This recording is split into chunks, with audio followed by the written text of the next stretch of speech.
السلام علیکم۔ دین دنیا رہبر میں واقعہ کربلا کی قسط نمبر 2 میں آپ کو خوش آمدید۔ اپنی جانشینی پر یزید نے مدینہ کے گورنر ولید بن عتبہ رضی اللہ تعالیٰ عنہ بن ابو سفیان رضی اللہ تعالیٰ عنہ کو اختیار دیا کہ اگر ضرورت ہو تو وہ حسین رضی اللہ تعالیٰ عنہ، ابن زبیر رضی اللہ تعالیٰ عنہ اور عبداللہ بن عمر رضی اللہ تعالیٰ عنہ سے بیعت کرے۔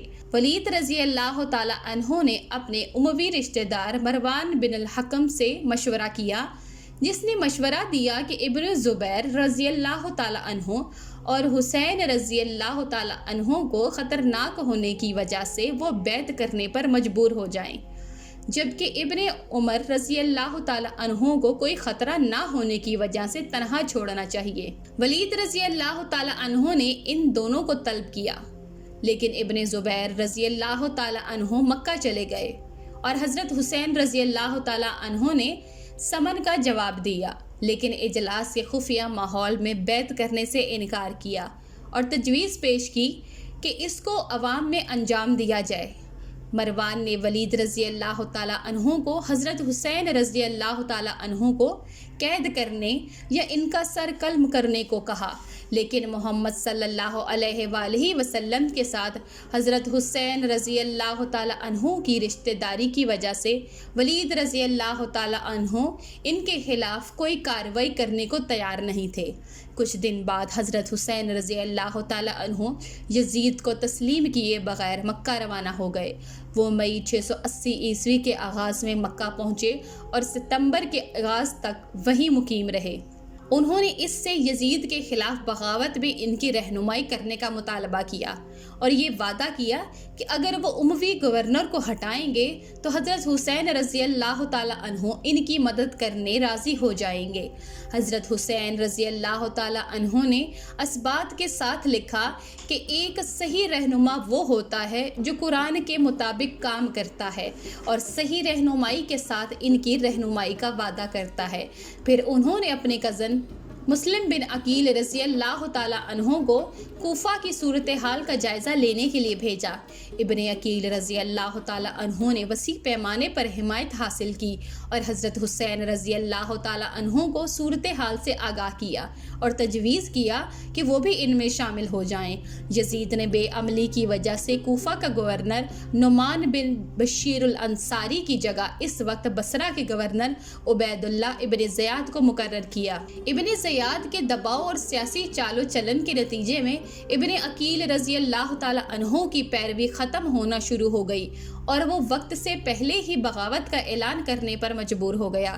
اس سے شکست ہوئی اور ابن عقیل رضی اللہ تعالیٰ عنہ شہید ہو گئے۔ حضرت حسین رضی اللہ تعالیٰ عنہ نے ایک قاصد عراق کے ایک گیریزن شہر بصرہ میں بھیجا تھا، لیکن قاصد کسی بھی چیز کو راغب نہیں کر سکتا تھا اور اسے جلدی سے پکڑ لیا گیا اور اسے قتل کر دیا گیا۔ حضرت حسین رضی اللہ تعالیٰ عنہ کوفہ میں سیاسی حالات کی تبدیلی سے لا علم تھے اور انہوں نے علیحدگی کا فیصلہ کیا۔ عبداللہ ابن عباس رضی اللہ تعالیٰ عنہ اور عبداللہ بن زبیر رضی اللہ تعالیٰ عنہ نے انہیں عراق نہ جانے کا مشورہ دیا، اگر وہ پرعزم ہیں تو عورتوں اور بچوں کو ساتھ نہ لے جائیں۔ اس کے باوجود انہوں نے حضرت حسین رضی اللہ تعالیٰ عنہ کو حمایت کی پیشکش کی اگر وہ مکہ میں ہی رہیں اور وہاں سے یزید کی مخالفت کی رہنمائی کریں۔ حضرت حسین رضی اللہ تعالیٰ عنہ نے اس سے انکار کر دیا۔ حرمت گاہ میں خون ریزی سے نفرت کا حوالہ دیتے ہوئے اور اپنے منصوبے کو آگے بڑھانے کا فیصلہ کیا۔ ولید بن عتبہ رضی اللہ تعالیٰ عنہ نے امام حسین رضی اللہ تعالیٰ عنہ اور عبداللہ بن زبیر رضی اللہ تعالیٰ عنہ کو قاصد کے ذریعے بلایا۔ ابھی تک معاویہ رضی اللہ تعالیٰ عنہ کی وفات کی خبر مدینے میں عام نہ ہوئی تھی، تاہم بلاوے کا مقصد دونوں حضرات نے سمجھ لیا۔ امام حسین رضی اللہ تعالیٰ عنہ سے جب بیعت کے لیے کہا گیا تو انہوں نے جواب دیا کہ میرے جیسا آدمی خفیہ بیعت نہیں کر سکتا۔ جب بیت عام ہو گئی اس وقت آ جاؤں گا۔ ولید رضی اللہ تعالیٰ عنہ راضی ہو گئے اور انہیں واپس لوٹنے کی اجازت دے دی۔ عبداللہ بن زبیر رضی اللہ تعالیٰ عنہ ایک ہی دن کی مہلت لے کے مکہ روانہ ہو گئے۔ بعد میں ان کا تعاقب کیا گیا مگر اسی اثناء میں وہ کہیں دور جا چکے تھے۔ جب مروان کو اس صورتحال کا علم ہوا تو ولید رضی اللہ تعالیٰ عنہ سے بہت ناراض ہوا اور کہا کہ تم نے بیعت کا وقت کھو دیا، اب قیامت تک ان سے بیعت نہ لے سکو گے۔ امام حسین رضی اللہ تعالیٰ عنہ عجیب الجھن سے دوچار تھے۔ اگر وہ مدینہ میں مقیم رہتے تو بیعت کے بغیر کوئی چارہ کار نہ تھا، لہٰذا وہ 27 رجب 60 ہجری میں ماں اہل و عیال مکہ روانہ ہو گئے۔ مکہ پہنچ کر شیب ابی طالب میں قیام کیا۔ معاویہ رضی اللہ تعالیٰ عنہ کی وفات سے 1 یا 2 سال قبل جب وہ اپنے بیٹے یزید کو گورنری اور پھر مسلمانوں کی خلافت میں لانے کی کوشش کر رہے تھے تو حضرت حسین رضی اللہ تعالیٰ عنہ نے اس صورتحال سے خطرہ محسوس کیا اور عالم اسلام کے بزرگوں کو دعوت دی کہ حج کے دوران منا کے سرزمین میں جمع ہو اور ان کا پیغام سنیں۔ اس دعوت کے بعد منا میں قریب 700 پیروکار اور پیغمبر اسلام کے 200 ساتھی جمع ہوئے۔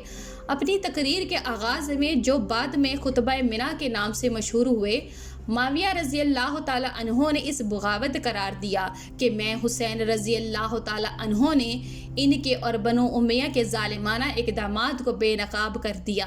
خاص طور پر انہوں نے اہل بیت اور شیعوں کے خلاف کیا اور سامعین سے کہا کہ وہ اس مواد کو ریکارڈ کریں اور قابل اعتماد لوگوں کو جب وہ اپنے شہروں میں واپس آئیں تو ان کے اطلاع دیں۔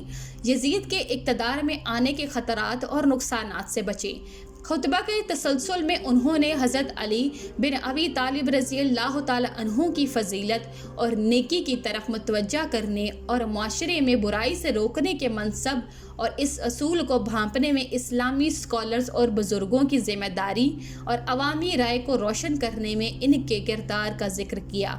اس اصول کی تکمیل اور اسلام کی رائے عامہ کو نمایاں کرنے میں ان کے کردار میں اسلام کے بزرگ صحابہ کرام رضوان اللہ علیہم اجمعین اور پیروکاروں کو اس خطبے کی فراہمی حضرت حسین رضی اللہ تعالی عنہ کے لیے ایک اچھا موقع تھا کہ وہ منا کی سرزمین سے عالم اسلام کو اپنا پیغام پہنچائیں اور اشراف خصوصی صحابہ کرام رضوان اللہ علیہم مجمعین اور اہل اسلام کو اسلامی دنیا کے عمومی حالات سے آگاہ کریں، اموی نظام کے خطرات اور سازشوں کو بے نقاب کریں۔